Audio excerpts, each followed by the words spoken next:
প্রিয় দেশবাসী, শিশু, কিশোর কিশোরী, তরুণ তরুণী, ছাত্রছাত্রী, নারী পুরুষ, নবীন প্রবীণ, আপনাদের সকলের প্রতি আমার আন্তরিক সালাম ও গভীর শ্রদ্ধা।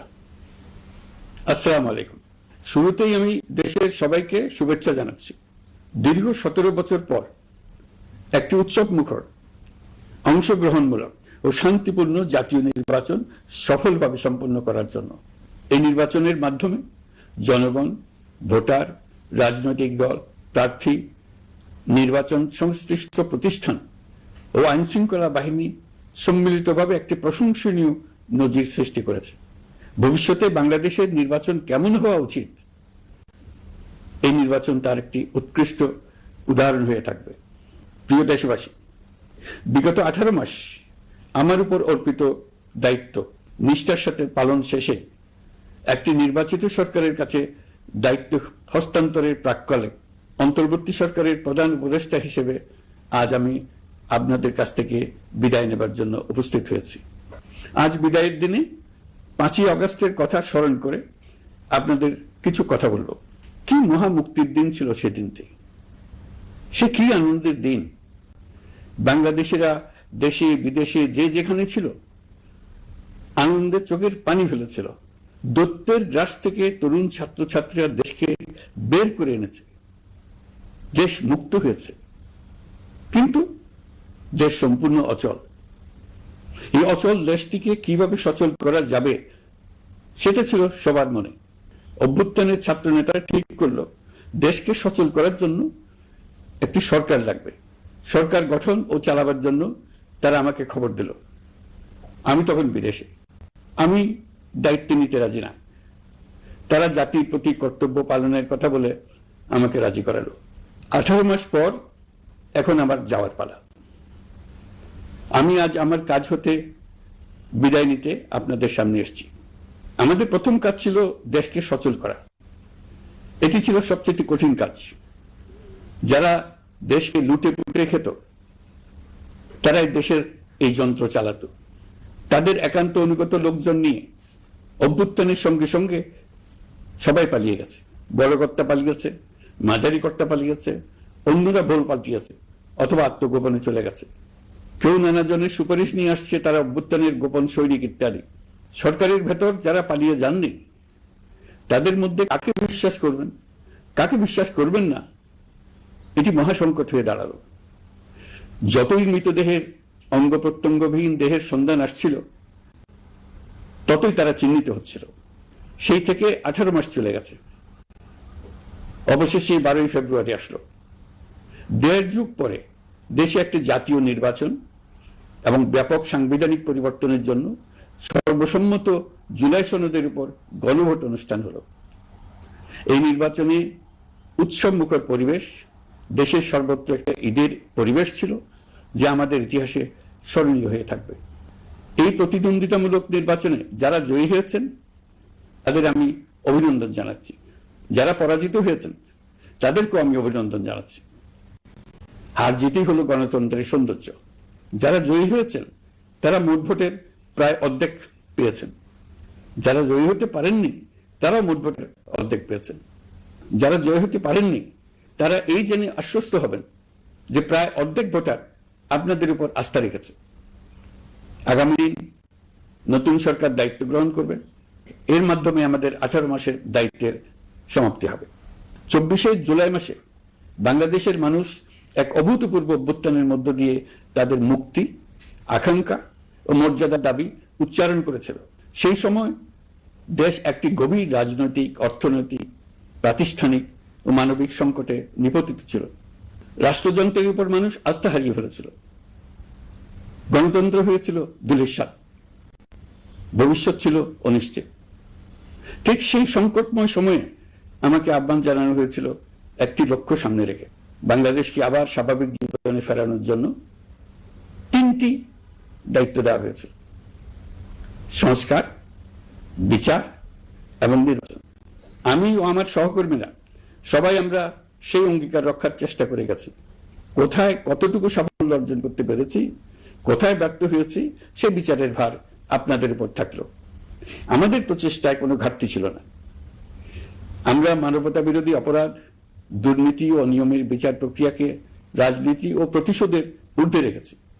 আমরা ভঙ্গুর প্রতিষ্ঠানগুলোর প্রশাসনিক, বাণিজ্যিক, আর্থিক সংস্কারে হাত দিয়েছি, যাতে ভবিষ্যতে কোনো সরকার জনগণের ইচ্ছার বিরুদ্ধে নিজেকে স্থাপন করতে না পারে। আর সর্বোপরি আমরা একটি উৎসবমুখর, অবাধ, নিরপেক্ষ, শান্তিপূর্ণ, পরিচ্ছন্ন ও বিশ্বাসযোগ্য জাতীয় নির্বাচনের আয়োজন করেছি, যার মাধ্যমে জনগণ আবার তাদের ভোটাধিকার ফিরে পেয়েছে। এই নির্বাচন কেবল একটা ক্ষমতা হস্তান্তরের প্রক্রিয়া নয়, এটি বাংলাদেশের গণতান্ত্রিক ব্যবস্থার নতুন অভিযাত্রার সূচনা, নতুন বাংলাদেশের জন্ম। এই অর্জনের পেছনে যারা ছিলেন, জুলাইয়ে রাস্তায় নেমে আসা প্রতিবাদকারী তরুণ তরুণীরা, সেই সাহসী মানুষগুলো, শহীদ ও আহতরা, তাদের প্রতি আমি গভীর শ্রদ্ধা ও কৃতজ্ঞতা জানাচ্ছি। তাদের অভূতপূর্ব ত্যাগ ছাড়া এই পরিবর্তন সম্ভব হতো না। এই প্রক্রিয়া সফল করতে দেশের আবালবৃদ্ধ বনিতা সকলেই সহযোগিতা করেছেন। প্রাতিষ্ঠানিক দিক থেকে দেশের রাজনৈতিক দলসমূহ, নির্বাচন কমিশন, সকল আইনশৃঙ্খলা বাহিনী, সশস্ত্র বাহিনী, সরকারি কর্মকর্তা কর্মচারী ও প্রশাসনের প্রতিটি স্তরের সদস্যরা আন্তরিক সহযোগিতা করেছেন। আপনাদের প্রতি আমার আন্তরিক কৃতজ্ঞতা রইল। আপনাদের ধৈর্য, পেশাদারিত্ব ও আস্থার উপর ভর করেই এই পথ চলা সম্ভব হয়েছে। প্রিয় দেশবাসী, 24-এর গণঅভ্যুত্থানের সময় দেয়ালে দেয়ালে তরুণরা যে নতুন বাংলাদেশের স্বপ্ন এঁকেছিল, তার কেন্দ্র ছিল প্রাতিষ্ঠানিক সংস্কার। সেই প্রত্যাশা বাস্তবায়নে অন্তর্বর্তী সরকার প্রায় 130টি নতুন আইন ও সংশোধনী প্রণয়ন করেছে এবং প্রায় 600টি নির্বাহী আদেশ জারি করেছে, যা প্রায় 84% ইতিমধ্যে বাস্তবায়িত হয়েছে। এই সংস্কার সমূহ নাগরিক অধিকারকে সংহত করেছে, বিচার ব্যবস্থাকে শক্তিশালী করেছে এবং গুম, খুন ও বিচার বহির্ভূত হত্যার সংস্কৃতি যেন আর কখনো ফিরে না আসে সেটা নিশ্চিত করেছে। আমরা দায়িত্ব গ্রহণের সময় দেশের আইন শৃঙ্খলা পরিস্থিতি ছিল অত্যন্ত ভঙ্গুর। থানাগুলো ছিল পুলিশ শূন্য, জনগণের মধ্যে আস্থার বদলে ভয় ও শঙ্কা তৈরি হয়েছিল। ধাপে ধাপে আমরা সেই অবস্থার পরিবর্তন ঘটিয়েছি। আজ পুলিশ আর মারণাস্ত্র ব্যবহার করে না, বেআইনিভাবে কাউকে তুলে নিয়ে যায় না, বন্দুক যুদ্ধের নামে হত্যা করে না, পুলিশ ও গোয়েন্দা বাহিনীর ভয়ে কাউকে ডিলিট বাটন চাপতে হয় না। জনবান্ধব ও জবাবদিহিমূলক বাহিনী হিসেবে 2025 প্রণয়ন করা হয়েছে। বিচার বিভাগকে স্বাধীন ও শক্তিশালী করতে পৃথক সচিবালয় গঠন, বিচারক নিয়োগের স্বচ্ছ কাঠামো এবং দেওয়ানি ও ফৌজদারি আইনে যুগান্তকারী সংস্কার করা হয়েছে। সেপারেশন অব জুডিশিয়ারির জন্য মাজদার হোসেন মামলার রায় আমরা বাস্তবায়ন করে গেলাম। গুমকে মানবতার বিরুদ্ধে অপরাধ হিসেবে স্বীকৃতি দিয়ে আন্তর্জাতিক অপরাধ ট্রাইব্যুনাল আইন সংশোধন করা হয়েছে। বিচার প্রক্রিয়াকে স্বচ্ছ করতে রায় সরাসরি সম্প্রচারের সুযোগ, বিদেশি আইনজীবী নিয়োগ এবং অন্তর্বর্তী আপিলের বিধান যুক্ত করা হয়েছে। বাংলাদেশ যেন আর কখনো মানবাধিকারহীন রাষ্ট্রে পরিণত না হয় সেই লক্ষ্যে জাতীয় মানবাধিকার কমিশন অধ্যাদেশ জারি করা হয়েছে এবং কমিশন গঠন করা হয়েছে।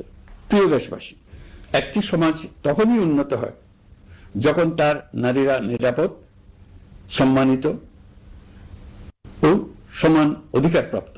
উন্নয়ন তখনই টেকসই হয় যখন নারীরা সিদ্ধান্ত গ্রহণে, অর্থনীতিতে, শিক্ষায় ও নেতৃত্বে সমানভাবে অংশ নিতে পারেন। যে নতুন বাংলাদেশের স্বপ্ন আমরা দেখছি, নারীদের অগ্রযাত্রা ছাড়া তা গড়ে তোলা সম্ভব নয়। নারী ও শিশু সুরক্ষা, যৌন হয়রানি প্রতিরোধ অধ্যাদেশ, পারিবারিক সহিংসতা প্রতিরোধের অধ্যাদেশ এবং নারী ও শিশু নির্যাতন দমন আইন সংশোধন করা হয়েছে। নতুন এসব আইনের মাধ্যমে কর্মক্ষেত্রে ও শিক্ষা প্রতিষ্ঠানে নারীদের হয়রানি প্রতিরোধ ও সুরক্ষা নিশ্চিত করার পথ সুগম করা হয়েছে। প্রিয় দেশবাসী, অভ্যুত্থান পরবর্তী এক উত্তাল সময়ে দেশকে ধীরে ধীরে স্বাভাবিক ধারায় ফিরিয়ে আনতে আমাদের সশস্ত্র বাহিনীর সৈন্যরা যে ধৈর্য, পেশাদারিত্ব ও দায়িত্ববোধের পরিচয় দিয়েছে, তার জন্য দেশবাসীর পক্ষ থেকে আমি তাদের প্রত্যেককে আন্তরিক ধন্যবাদ জানাচ্ছি। একই সঙ্গে বিশেষভাবে উল্লেখ করতে চাই, যখনই কোনো সংকটময় পরিস্থিতির উদ্ভব হয়েছে, তখনই দেশের রাজনৈতিক নেতৃত্ব আমাদের আহ্বানে তাৎক্ষণিকভাবে সাড়া দিয়েছেন এবং সহযোগিতার হাত বাড়িয়ে দিয়েছেন। এই পারস্পরিক দায়িত্ববোধ ও সংযমই দেশকে অস্থিরতার পথ থেকে স্থিতিশীলতার দিকে এগিয়ে নিতে সহায়ক হয়েছে। স্বৈরাচারের 16 বছরে এদেশের রাজনৈতিক নেতাকর্মীরা যে ভয়াবহ নিপীড়ন, মামলা, হামলা, গুম ও হত্যার শিকার হয়েছেন তা আমাদের জাতির জন্য এক গভীর বেদনাদায়ক শিক্ষা। এই অভিজ্ঞতা আমাদের স্মরণ করিয়ে দেয় যাতে ভবিষ্যতে আর কখনো কোনো জালেম মাথাচাড়া দিয়ে উঠতে না পারে, যেন আর কখনো ফেসিবাদ প্রতিষ্ঠিত না হয়, শত শত আইনাঘর সৃষ্টি না হয়, বিচার বহির্ভূত হত্যা ফিরে না আসে।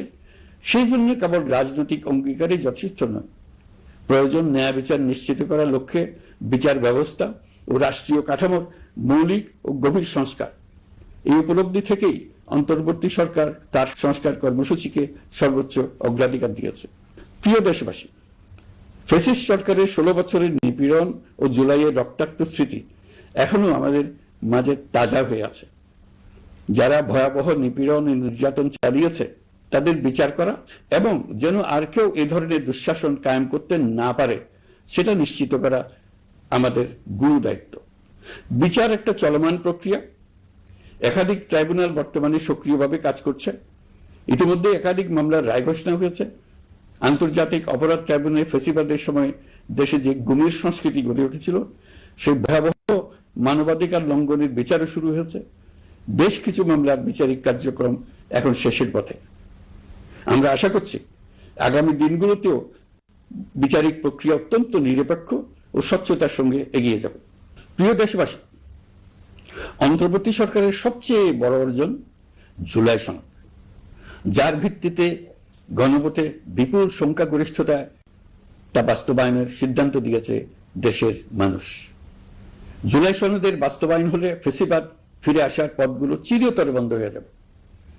আশা করব এটা নির্ধারিত সময়ের সীমার মধ্যেই বাস্তবায়ন হবে। অন্তর্বর্তী সরকারের ছোট বড় ভালো মন্দ অনেক কথা ভুলে গেলেও জুলাই সনদের কথা জাতি কখনো ভুলবে না। এই সনদ রচনা এবং গণভোটে পাশ করানোর জন্য আমি সকল রাজনৈতিক দল, সামাজিক সংগঠন, অধিকার রক্ষা প্রতিষ্ঠান যারা অক্লান্ত পরিশ্রম করেছে তাদের সবাইকে আজ অভিনন্দন জানাচ্ছি। এই নির্বাচনে প্রথমবারের মতো প্রবাসীদের ভোট দেওয়ার সুযোগ সৃষ্টি করা হয়েছে। যখন একজন ভোটার গর্ব করে এই নির্বাচন ও গণভোটে ভোট দেওয়ার অভিজ্ঞতা সোশ্যাল মিডিয়ায় বলে, তখন একজন নাগরিক হিসেবে আমি আনন্দ ধরে রাখতে পারি না। আমি আশা করি এই প্রক্রিয়ায় ভবিষ্যতে আরো অনেক বেশি প্রবাসীরা নিশ্চিন্তে অংশগ্রহণ করতে পারবে। প্রিয় দেশবাসী, আমরা দায়িত্ব গ্রহণের সময় অর্থনীতি ছিল বিপর্যস্ত, ব্যাংকিং ব্যবস্থা ভেঙে পড়েছিল, অর্থ পাচার ছিল লাগামহীন। আমরা রাজস্ব ব্যবস্থাপনা, করনীতি, মুদ্রা ব্যবস্থাপনা, আর্থিক খাতে কাঠামোগত সংস্কার এনেছি। তলাবিহীন অর্থনীতি আমাদের জন্য রেখে গিয়েছিল আগের ফেসিবাদী সরকার। কেন্দ্রীয় ব্যাংক বাণিজ্য ব্যাংককে ফতুর করে দিয়ে গেছে, $234 বিলিয়ন পাচার করে নিয়ে গেছে, বিশাল ঋণের বোঝা রেখে গেছে। এইসব আমাদের জানা কথা। আমরা যারা এই অর্থনীতি আবার চালু করার দায়িত্ব পেয়েছিলাম তারা দিশা খুঁজে পাচ্ছিলাম না। এখন যাবার সময় স্বস্তি পাচ্ছি যে আমরা অবস্থার মোকাবেলা করতে পেরেছি এবং নতুন অর্থনীতির বুনিয়াদ রচনা করে রেখে যেতে পারছি। এখন আর পাওনাদাররা আমাদের তাড়া করতে আসবে না। আন্তর্জাতিক লেনদেনে আমরা চোখে অন্ধকার দেখব না। আমাদের রিজার্ভের পরিমাণ এখন $34 বিলিয়ন। আমাদের দেশপ্রেমিক প্রবাসী ভাই বোনদের রেমিটেন্সের টাকায় এই রিজার্ভ ক্রমেই বাড়ছে। নিত্য প্রয়োজনীয় পণ্যের দাম নিয়ন্ত্রণে সরবরাহ বৃদ্ধি করা হয়েছে। টিসিবির কার্যক্রম সম্প্রসারিত হয়েছে। বাজার তদারকি ও মজুতদারির বিরুদ্ধে কঠোর ব্যবস্থা নেওয়া হয়েছে। এর ফলে খাদ্য মূল্যস্ফীতি উল্লেখযোগ্যভাবে কমেছে। শ্রমিক অধিকারকে মানবাধিকারের অংশ হিসেবে বিবেচনা করে আন্তর্জাতিক শ্রম সংস্থার গুরুত্বপূর্ণ কনভেনশন সমূহ অনুসমর্থন করা হয়েছে, যা কর্মক্ষেত্রে শ্রমিকের নিরাপত্তা ও মর্যাদা নিশ্চিত করবে। যুগান্তকারী নতুন শ্রম আইন প্রণয়ন করা হয়েছে। প্রবাসীরা আমাদের অর্থনীতির প্রাণশক্তি। তাদের সুরক্ষা ও কল্যাণে আইন সংশোধন, বিদেশে আইনি সহায়তা, নতুন শ্রম চুক্তি এবং দক্ষতা উন্নয়ন প্রকল্প গ্রহণ করা হয়েছে। বন্দর ব্যবস্থাপনা ও বিনিয়োগ কাঠামোতে আমূল সংস্কারের মাধ্যমে ইউরোপীয় সর্ববৃহৎ বিনিয়োগ সহ একাধিক কৌশলগত প্রকল্প এগিয়েছে। ব্লু ইকোনমির সম্ভাবনা কাজে লাগাতে গভীর সমুদ্র বন্দর, মৎস্য ও আধুনিক টাউনশিপ উন্নয়নে নতুন কর্তৃপক্ষ গঠন করা হয়েছে। প্রিয় দেশবাসী, পররাষ্ট্র নীতিতে বাংলাদেশের সার্বভৌমত্ব, জাতীয় স্বার্থ ও দেশের মর্যাদা, এই তিনটি মূল ভিত্তি আমরা দৃঢ়ভাবে পুনরুদ্ধার করতে সক্ষম হয়েছি। নতজানু পররাষ্ট্র নীতি কিংবা অপর দেশের নির্দেশনা ও পরামর্শ নির্ভর বাংলাদেশ এখন আর নয়। আজকের বাংলাদেশ নিজের স্বাধীন স্বার্থ রক্ষায় আত্মবিশ্বাসী, সক্রিয় ও দায়িত্বশীল। বিশ্বের সকল দেশের সঙ্গে পারস্পরিক সম্মান ও স্বার্থের ভিত্তিতে সম্পর্ক গড়ে তুলতে আমরা প্রতিশ্রুতিবদ্ধ। একই সঙ্গে ভারসাম্য বজায় রেখে ভবিষ্যতের জন্য প্রয়োজনীয় কৌশলগত সিদ্ধান্ত নিতে সক্ষম এমন একটি রাষ্ট্র হিসেবে বাংলাদেশ আজ নিজেকে প্রতিষ্ঠিত করে রেখেছে। দুঃখজনকভাবে দীর্ঘ সময় ধরে এই সংকট নিরসনে কোনো কার্যকর সমন্বিত আন্তর্জাতিক উদ্যোগ দৃশ্যমান ছিল না। দায়িত্ব গ্রহণের পর আমরা আন্তর্জাতিক অঙ্গনে মৃতপ্রায় এই ইস্যুটিকে পুনরায় বিশ্ব মনোযোগের কেন্দ্রে নিয়ে আসতে সক্ষম হয়েছে। এই সংকটের গুরুত্ব অনুধাবন করে জাতিসংঘ আমাদের পাশে দাঁড়িয়েছে। জাতিসংঘের মহাসচিব নিজে বাংলাদেশ সফর করেছেন এবং সমস্যার টেকসই সমাধানে সহায়তার অঙ্গীকার ব্যক্ত করেছেন। আমার অনুরোধে জাতিসংঘে রোহিঙ্গা বিষয়ে বিশেষ সভা অনুষ্ঠিত হয়েছে। প্রিয় দেশবাসী, দীর্ঘ ফ্যাসিবাদী শাসনামলে বাংলাদেশের সশস্ত্র বাহিনীর সক্ষমতা ও আধুনিকীকরণের বিষয়টি পরিকল্পিতভাবে উপেক্ষিত ছিল। আমরা অল্প সময়ের মধ্যেই সেই অবস্থার মৌলিক পরিবর্তনের সূচনা করতে পেরেছি। দায়িত্ব গ্রহণের পর থেকেই বর্তমান সরকার সশস্ত্র বাহিনীর সক্ষমতা বৃদ্ধি, আধুনিকায়ন এবং যে কোনো ধরনের আগ্রাসন কার্যকরভাবে মোকাবেলার জন্য সশস্ত্র বাহিনীকে উপযোগী করে গড়ে তোলাকে অগ্রাধিকার দিয়েছে। সশস্ত্র বাহিনীর প্রতিরক্ষা সক্ষমতা বৃদ্ধি একটি ব্যয়বহুল প্রক্রিয়া হলেও বর্তমান বৈশ্বিক বাস্তবতায় বহির্বিশ্বের সম্ভাব্য হুমকি ও আগ্রাসন মোকাবেলার জন্য এর কোনো বিকল্প নেই। এই বাস্তবতা বিবেচনা নিয়ে অন্তর্বর্তী সরকার তার সীমিত মেয়াদের মধ্যে সেনাবাহিনী, বিমান বাহিনী ও নৌবাহিনীর সক্ষমতা বৃদ্ধিতে যুগান্তকারী পদক্ষেপ গ্রহণ করেছে। আমি দৃঢ়ভাবে বিশ্বাস করি এই উদ্যোগগুলোর ধারাবাহিকতা ভবিষ্যতের নির্বাচিত গণতান্ত্রিক সরকার সমূহ অব্যাহত রাখবে, যাতে বাংলাদেশের জাতীয় নিরাপত্তা, স্বাধীনতা, সার্বভৌমত্ব, আঞ্চলিক অখণ্ডতা দীর্ঘমেয়াদে নিশ্চিত করা যায়। প্রিয় দেশবাসী, বাংলাদেশ এখন কেবল সংকট থেকে উত্তরণের গল্প নয়। বাংলাদেশ আজ অমিত সম্ভাবনার দেশ। আমাদের ছেলে মেয়েরা অসীম সম্ভাবনা নিয়ে জন্মায়। এটি সাহসী, সৃজনশীল, উদ্যমী তরুণদের দেশ। তাদের দরকার উপযুক্ত শিক্ষা, বিশ্বমানের প্রশিক্ষণ এবং এমন একটি রাষ্ট্র ব্যবস্থা যেখানে মেধা ও পরিশ্রম ও সততার মূল্য আছে। সারা বিশ্বে অর্থনৈতিক কর্মকাণ্ড পরিচালনায় প্রতি বছর বিপুল সংখ্যক দক্ষ, কর্মঠ, শৃঙ্খলাবদ্ধ কর্মীর প্রয়োজন তৈরি হচ্ছে, আর বাংলাদেশে আছে কর্মক্ষম বিপুল তরুণ সম্প্রদায়। আমরা যদি এই বৈশ্বিক চাহিদা পূরণে উপযুক্ত পদক্ষেপ গ্রহণ করি, তাহলে জাপান, কোরিয়া, মধ্যপ্রাচ্য, ইউরোপ, উত্তর আমেরিকা সহ সবাই চাইবে বাংলাদেশের তরুণ তরুণীদের শ্রম, মেধা ও সৃজনশীলতা ব্যবহার করতে। আমরা হয়ে উঠতে পারি তাদের জন্য পছন্দের একটা নির্ভরযোগ্য, দক্ষ জনশক্তি সরবরাহকারী দেশ। আমাদের খোলা সমুদ্র কেবল ভৌগোলিক সীমারেখা নয়, এটি বাংলাদেশের জন্য বিশ্ব অর্থনীতির সঙ্গে যুক্ত হওয়ার উন্মুক্ত দরজা। নেপাল, ভুটান ও সেভেন সিস্টার্সকে নিয়ে এই অঞ্চলে অর্থনৈতিক সমৃদ্ধির বিশাল সম্ভাবনা রয়েছে। অর্থনৈতিক অঞ্চল, বাণিজ্যিক চুক্তি ও শুল্কমুক্ত বাজারে প্রবেশের সুযোগের মধ্য দিয়ে এই অঞ্চলে একটি বৈশ্বিক উৎপাদন কেন্দ্র হিসেবে গড়ে ওঠার শক্তিশালী ভিত্তি প্রতিষ্ঠিত হবে। আমাদের বন্দরগুলোর দক্ষতা আন্তর্জাতিক পর্যায়ে নেবার জন্য সেরা আন্তর্জাতিক বন্দর পরিচালনা কোম্পানির সঙ্গে চুক্তির কাজে আমরা অনেক এগিয়ে এসেছি। এর দক্ষতা বাড়াতে না পারলে আমরা অর্থনৈতিক অর্জনে পিছিয়ে যাব। প্রিয় দেশবাসী, সম্প্রতি বাংলাদেশের সঙ্গে যুক্তরাষ্ট্রের একটি গুরুত্বপূর্ণ দ্বিপাক্ষিক বাণিজ্য শুল্ক চুক্তি সম্পন্ন হয়েছে। এই চুক্তি কেবল একটি বাণিজ্যিক সুবিধা নয়, এটি বাংলাদেশের অর্থনীতি, কর্মসংস্থান, শিল্পায়ন এবং আন্তর্জাতিক কূটনৈতিক অবস্থানকে দীর্ঘমেয়াদে শক্তিশালী করার জন্য একটি কৌশলগত ভিত্তি হিসেবে কাজ করবে। এই চুক্তির ফলে যুক্তরাষ্ট্রের বাজারে বাংলাদেশের জন্য প্রযোজ্য পারস্পরিক শুল্ক ভার, রেসিপ্রোকাল ট্যারিফ 37% থেকে 19% কমে এসছে। এই চুক্তির একটা বিশেষ দিক হলো যুক্তরাষ্ট্রে উৎপাদিত তুলা ও কৃত্রিম তন্তু ব্যবহার করে তৈরি পোশাক পণ্যে শূন্য পারস্পরিক শুল্ক সুবিধা। এটা একটা মস্ত বড় সুবিধা। এর মাধ্যমে যুক্তরাষ্ট্রের বাজারে শুল্ক সুবিধা পাওয়ায় বাংলাদেশি পোশাক আরো কম দামে যুক্তরাষ্ট্রে প্রবেশ করবে। যুক্তরাষ্ট্রের তুলা ব্যবহারের ফলে আমাদের সরবরাহ হচ্ছে আরো বৈচিত্র্যময় ও স্থিতিশীল হবে।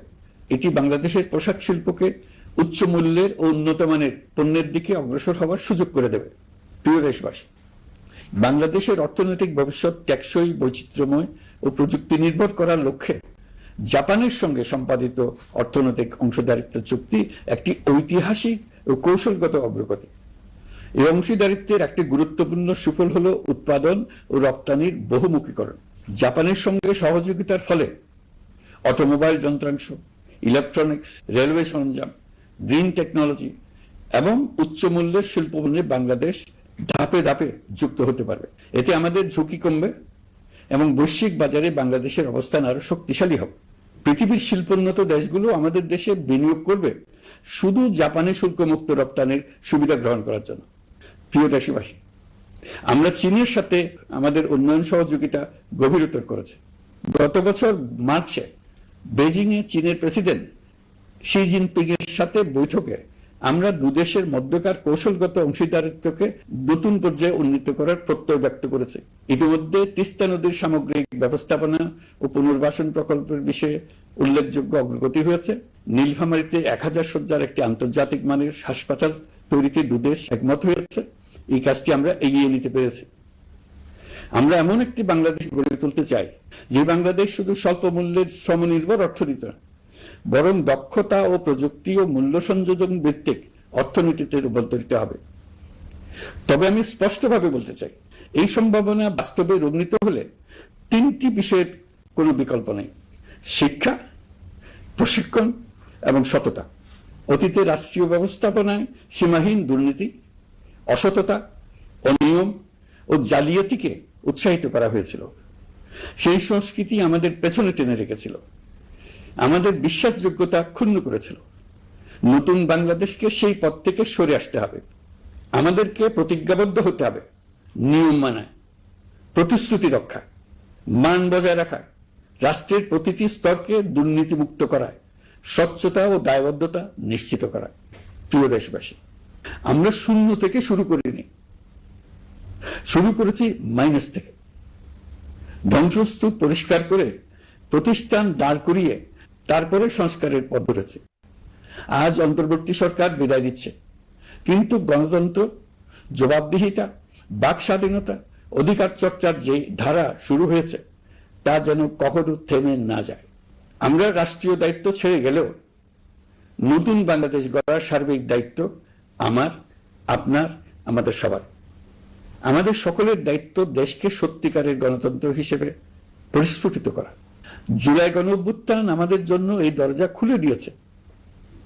আমরা যদি স্বপ্ন, আকাঙ্ক্ষা ও শক্তিকে বাঁচিয়ে রাখতে পারি, তবে বাংলাদেশের অগ্রযাত্রা কেউ থামাতে পারবে না। গণঅভ্যুত্থানে যারা প্রাণ দিয়েছে, শরীরের অঙ্গ হারিয়ে দুঃসহ জীবনযাপন করছে, যাদের লাশ পুড়িয়ে ফেলা হয়েছে, যাদের লাশ এখনো খুঁজে পাওয়া যাচ্ছে না, যারা অল্পের জন্য বেঁচে গেছে, তাদের সকলের আত্মত্যাগকে এই জাতি যেন কোনোদিন ভুলে না যায়। প্রতিটি রাষ্ট্রীয় সিদ্ধান্ত গ্রহণে আমরা যেন তাদের ছবি মনে রেখে সিদ্ধান্ত নিই। আমাদের পরবর্তী প্রজন্মকে ক্ষমতাবানদের কিভাবে নিয়ন্ত্রণে রাখতে হয় সেই শিক্ষাটি যেন দিয়ে যেতে পারে। ক্ষমতাবানদের ক্ষমতা মানুষকে কিরকম মনুষ্যত্বহীন করে তুলতে পারে সেটা জাতির ইতিহাসে ধরে রাখার জন্য আমরা পলাতক প্রধানমন্ত্রীর বাসস্থান গণভবনকে জাতীয় জুলাই স্মৃতি জাদুঘর হিসেবে প্রতিষ্ঠিত করে রেখে যাচ্ছি। এখানে আপনাদের স্মৃতির বাস্তব নমুনা সংরক্ষণ করে রাখা হয়েছে। জাদুঘর যখন জনসাধারণের জন্য খুলে দেওয়া হবে, তখন আপনি যেখানেই থাকুন, দেশে থাকুন, বিদেশে থাকুন, আমি অনুরোধ করব আপনি সপরিবারে একবার এসে কিছুক্ষণ জাদুঘরে কাটিয়ে যাবেন। প্রিয় দেশবাসী, আসুন আমরা এমন একটি বাংলাদেশ করি যেখানে সম্ভাবনা সীমাহীন আর স্বপ্নের কোনো সীমানা নেই, গত 18 মাসে ক্রমান্বয়ে এদেশের মানুষের মধ্যে গণতন্ত্র, একটি কল্যাণমূলক শাসন ব্যবস্থা, বাক স্বাধীনতা, ক্ষমতাকে প্রশ্ন করতে পারা, সমালোচনা করতে পারা, জবাবদিহিতায় আনতে পারার যে চর্চা শুরু হলো, উৎসবমুখর পরিবেশে নির্বাচন আয়োজন করে জনগণের অধিকার নিশ্চিত হলো, এই ধারা যেন কোনো রকমেই হাতছাড়া হয়ে না যায়। আমি বিশ্বাস করি বাংলাদেশের আপামর জনসাধারণ এবং সকল রাজনৈতিক পক্ষ ইস্পাত কঠিন ঐক্যের মাধ্যমে এই ধারাকে আগামী দিনগুলোকে রক্ষা করবে, সমৃদ্ধ করবে। অধিকারের বিষয়, দেশের স্বাধীনতা সার্বভৌমত্বের বিষয়, পরবর্তী প্রজন্মের জন্য একটি সুন্দর বাংলাদেশ গড়ে তোলার প্রত্যয়ে দৃঢ় থাকতে হবে। দলমত, ধর্মবর্ণ, নারী পুরুষ নির্বিশেষে সবাইকে আহ্বান জানাই একটি ন্যায়ভিত্তিক, মানবিক ও গণতান্ত্রিক বাংলাদেশ গড়ে তোলার সংগ্রাম অব্যাহত রাখতে। এই আহ্বান জানিয়েই আমি অত্যন্ত আশাবাদের সঙ্গে আজ আপনাদের কাছ থেকে বিদায় নিচ্ছি। দেশের শিশু, কিশোর কিশোরী, তরুণ তরুণী, ছাত্রছাত্রী, নারী পুরুষ, নবীন প্রবীণ, আমার দায়িত্ব থেকে বিদায় নেবার এই প্রাক্কালে আপনাদের সকলের প্রতি আন্তরিক ধন্যবাদ জানাচ্ছি। আমার জন্য দোয়া করবেন। মহান আল্লাহ আমাদের সকলের সহায় হন।